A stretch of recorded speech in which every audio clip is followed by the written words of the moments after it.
Au départ, ils étaient 35 sur la liste des joueurs convoqués par le nouveau sélectionneur Eric Rabé-Sanjatan.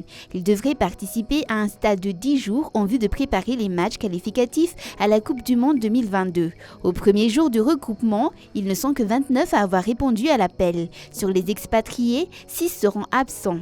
Il s'agit de Ryan Ravelson, de John Baggio Rakutunu Menzanaari, de Ferdinand Ramanamaev alias Tafé, de William Crow, de Silvio Wasiero et d'Alexandre Ramalingam. Les joueurs locaux évoluant dans le championnat national, eux, sont tous présents.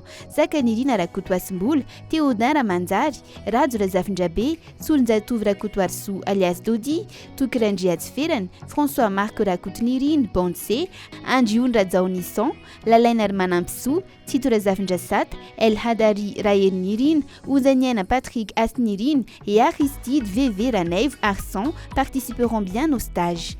Arwas Nanjiam Rad Didax et Ndiva Rakutwar Malal n'ont pas quitté Madagascar depuis le dernier match des Baria fin mars. Melvin Adrien, Fabrice Rakutnjabe, Pascal Razakanantenain et Zoutsar Aranjiambloul n'ont atterri sur la grande île depuis samedi. Tous les autres joueurs sont arrivés ce lundi sur le même vol qu'Eric Rabé-Sanjatan et son staff technique depuis ce lundi matin. Il s'agit de Mathias Rangiamam, Jérôme Mombris, Jérémy Morel, Anissé Abel Angianantenain, Marco Ilemaarch, Ibrahim Amada, Dimitri Calouin, Loïc Lapoussin, Carolus Angiamaïtsnour, Hakim Abdallah, Paulin Voavi. Pour Eric Rabé-Sanjatan, l'objectif de ce premier regroupement est d'évaluer chaque joueur, aussi bien sur qu'en dehors du terrain. Il a jusqu'au 18 juin pour faire son évaluation. Juste qu'on a un travail en fonction des objectifs que nous, on a envie de mettre en place. Donc après, forcément, on va voir la réaction des joueurs. S'il y a des joueurs qui s'adaptent à ça, que ce soit sur le côté physique, sur le côté tactique, sur le côté jeu.